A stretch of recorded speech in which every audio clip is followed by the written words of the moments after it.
ہمارے والدین جو کچھ دنیا سے چلے جائے ہمیں انہیں ان کے نام کی پاکیزہ محفلوں کو انعقاد کرنے کی ضرورت ہے تاکہ پروردگار عالم ان بابرکت محفلوں کے صدقے میں اللہ رب العزت ہمارے تمام مرحومین کی مغفرت فرمائے۔ حضرات لیکن ہم اور آپ ہوتا کیا ہے، آج ہم اور آپ ساری چیزوں کا قرآن خوانی کا موقع ہو بہت ساری دولتوں کو خرچ کر دیا کرتے ہیں، چند بچوں کو مدرسے کے چند بچوں کو بلا کر کے قرآن خوانی کروا دیتے ہیں، پھر حضرات محترم ہوتا کیا ہے، ہزار روپیہ صرف فالتو کھانے کے اوپر خرچ کر دیا کرتے ہیں۔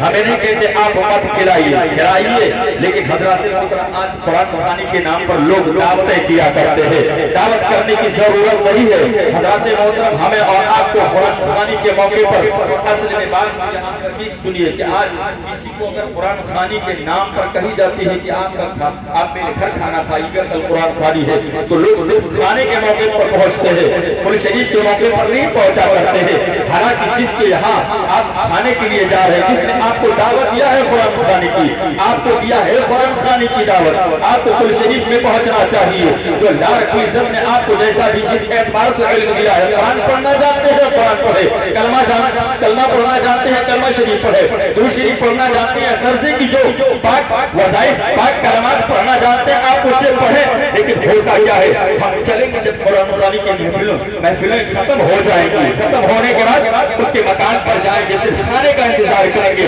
ناشتے کا انتظار کریں گے۔ ہم تو کہتے ہیں آج ہمارے درمیان یہ قرآن خوانیاں سے مہمان خانیاں بن چکی ہیں، قرآن خوانیاں نہیں رہ گئی ہیں۔ حقیقت میں قرآن خوانی تو یہ ہونا چاہیے جس افراد کو قرآن خوانی کے لیے بلایا جائے ان سب کو قرآن شریف میں شریک ہونا چاہیے۔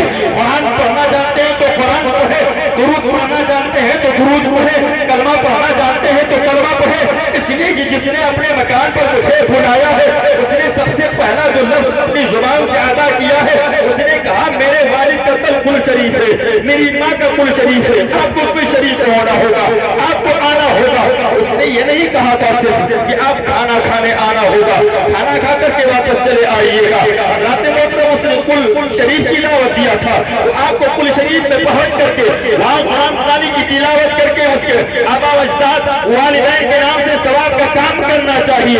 حضرات محترم ہم آپ سے یہی گزارش کریں گے، التماس کریں گے کہ ہم یہ سب چھوڑیں، حقیقت میں جو عصر ہے اسے کرنے کی ضرورت ہے۔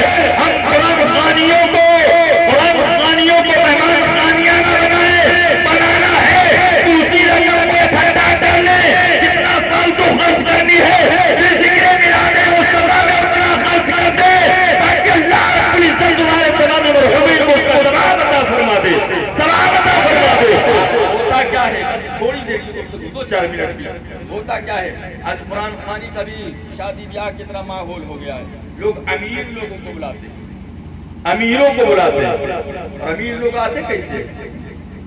امیر لوگ جب کھانا پانی ہو جائے گا تو پھر جن کے یہاں قرآن خوانی وہ خود فون لگا کر کے بلاتے ہیں، آئیے یہاں سے ختم ہو گیا، صرف آپ کا انتظار رہ گیا ہے، آپ آئیے، آپ ہی لوگ صرف باقی ہیں۔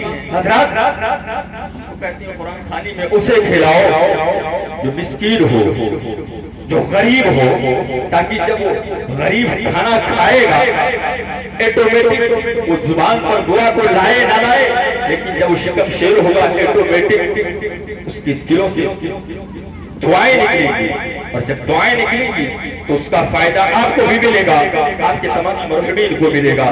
تو میری بزرگ اور دوستوں ہمیں اور آپ کو یہ ساری کام کرنے کی ضرورت ہے۔ محفل میلاد مصطفیٰ صلی اللہ علیہ وسلم رچایا کرو اپنے مرحومین کے ثواب کے لیے، اور ان کی محفلوں کا انعقاد کیا کرو حضرات محترم اپنے مرحومین کے ثواب کے لیے۔ ہمارا اور آپ کا طریقہ ہے، حضرات محترم بہت سارے لوگ روکتے ہیں کہ قرآن خوانی نہ کیا کرو، قرآن خوانی نہ کیا کرو۔ میں بس تھوڑی سی آپ سے بات پوچھتا ہوں کہ مفتی صاحب قبلہ تشریف لے آئے ہیں، اب حضرت کے سامنے وقت لینا یا بولنا ہم کو بہتر نہیں سمجھتے ہیں، لیکن اب تھوڑا سا ٹائم ملا ہے، مجھے بھی مائک تک پہنچا دیا گیا، تو تھوڑی سی 2-4 منٹ کی گفتگو اجازت چاہتا ہوں کہ ہو جائے۔ حضرات اگر کوئی روکے کہ قرآن خوانی نہ کرو تو آپ کو کوئی بتائے یا نہ بتائے، آپ کو فوراً سمجھ جانے کی ضرورت ہے کہ روکنے والا ہے کون۔ قرآن خوانی میں ہوتا کیا ہے؟ آپ کو جب قرآن خوانی کا اہتمام مسجد میں ہو یا مدرسے میں ہو یا کسی کے مکانات پر ہو تو آپ کو بلایا جاتا ہے تو آپ وہاں جا کر کے کوئی غلط کام کرتے ہیں نہیں. جس کو قرآن پڑھنا آتا ہے وہ قرآن پڑھتا ہے, جسے کلمہ پڑھنا آتا ہے وہ کلمہ پڑھا کرتا ہے, جسے درود مصطفیٰ پڑھنی آتی ہے وہ درود پاک پڑھا کرتا ہے, جسے سبحان اللہ ماشاءاللہ الحمدللہ جو بھی اسے آتا ہے وہ پڑھتا ہے. تو آپ سے میں پوچھنا چاہتا ہوں جو اس کام کے لیے روکے کیا وہ انسان اچھا ہو سکتا ہے؟ جو قرآن پڑھنے کے لیے روکے, جو درود پڑھنے کے لیے روکے, کلمہ پڑھنے کے لیے روکے, سبحان اللہ ماشاءاللہ الحمدللہ پڑھنے کے لیے روکے, کیا وہ اچھا ہو سکتا ہے؟ اچھا نہیں ہو سکتا. اس لیے کہ اپنی عقل سے فیصلہ کرو. ہم قرآن خوانی میں جاتے ہیں تو قرآن پڑھنے کے لیے جاتے ہیں, درود شریف پڑھنے کے لیے جاتے ہیں, کلمہ پڑھنے کے لیے جاتے ہیں, سبحان اللہ ماشاءاللہ پڑھنے کے لیے جاتے ہیں. تو جب یہ سب پڑھنے کا پڑھ کے ہمیں ثواب مل سکتا ہے تو کیا یہ ہم سب پڑھیں گے تو کیا ہمارے مرنے والوں کو ثواب نہیں ملے گا؟ ضرور ملے گا. جب ہم زندہ ہیں ہمیں ثواب ملے گا. تو ہم اپنی مرحومین کے نام سے قرآن پڑھ کر کے ان کی روح کو بخشیں تو اللہ رب العزت قرآن قبول فرمانے تو ہمارے مرحومین کو ثواب عطا فرما دے. حضرات بس مختصر سی بات یہ ہے کہ اگر کوئی روکے تو روکنے کی ضرورت نہیں ہے, لیکن جو بہتر طریقہ ہے اس پر ہمیں اور آپ کو کرنے کی ضرورت, اس پر ہمیں اور آپ کو قرآن خوانی کا احترام کرنے کی ضرورت ہے. خرافات کرنے کی ضرورت نہیں, قرآن پڑھو ہے نہیں, یہ سب پاک کلمات پڑھنے کی ضرورت ہے. انشاءاللہ العزیز یہ کریں. اور شام جب ہو رات ہو محفل میلاد مصطفیٰ صلی اللہ علیہ وسلم کا انعقاد کریں انشاءاللہ العزیز فرمائے گا.